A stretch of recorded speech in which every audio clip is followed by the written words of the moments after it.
Slime Time by John Zizaklis.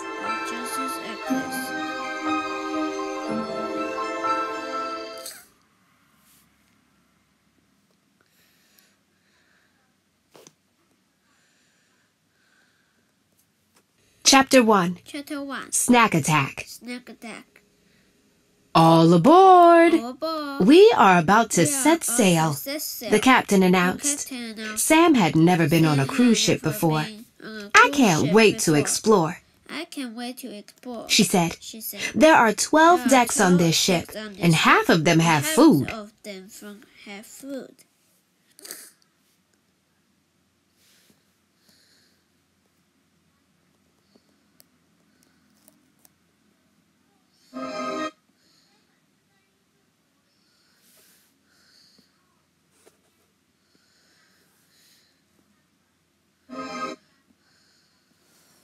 There will be plenty of time to do that after we settle in.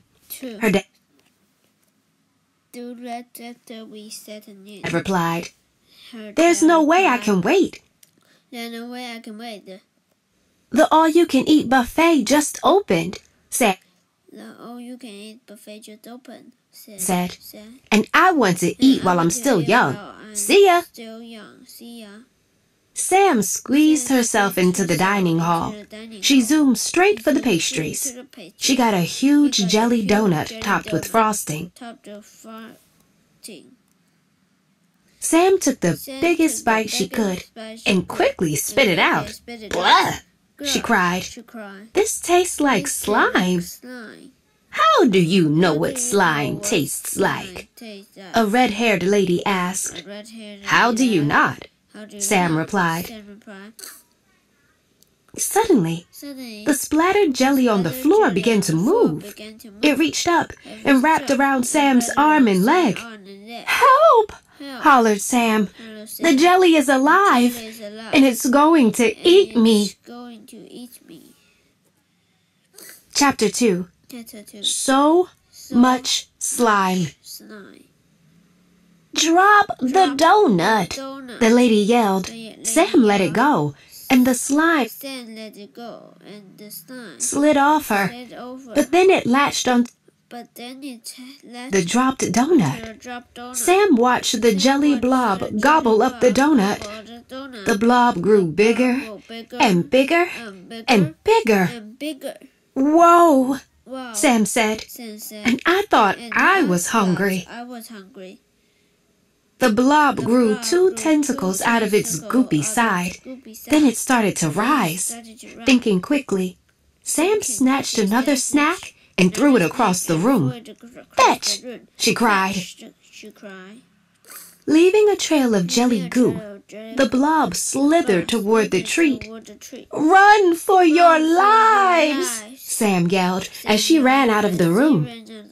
The diners ignored her and continued stuffing their faces.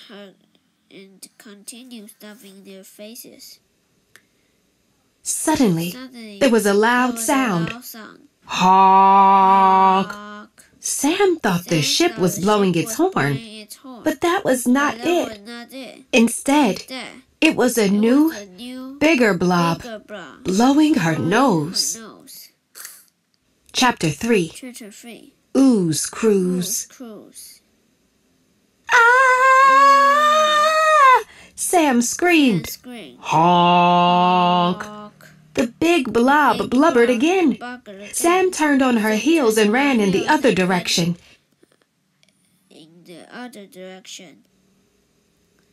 Oh no! The path was blocked by another giant blob. I'm surrounded by big slimy blobs, Sam shouted. She was trapped. The only place to go was back to the buffet.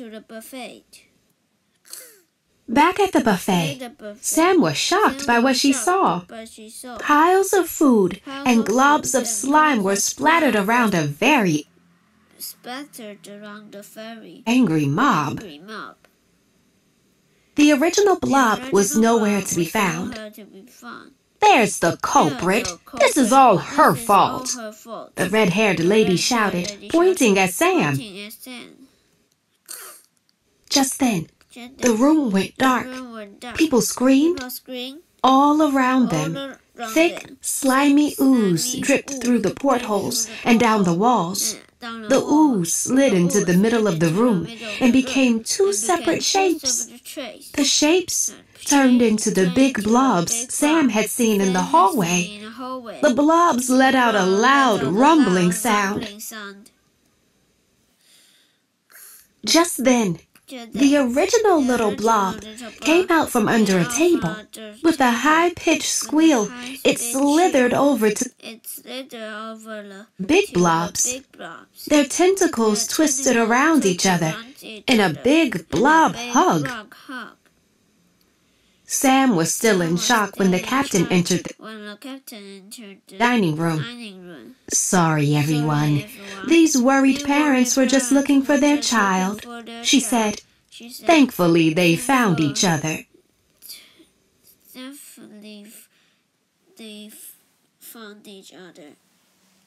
The three blobs let out a series of gurgles and burbles.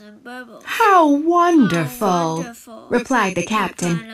"They've offered to clean up this mess."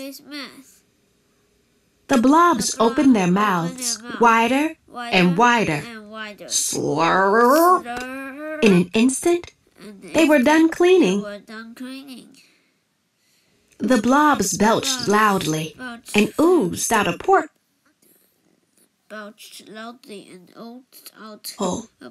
At that moment, Sam's dad walked in. "There you are," he said. "I'm starving." Then he looked around. Not only was all the food gone, but so were the cups, plates, napkins, silverware, and buffet table. "Wow," said Sam's dad. "When they say all you can eat, they really mean it." "You have no idea," Sam replied.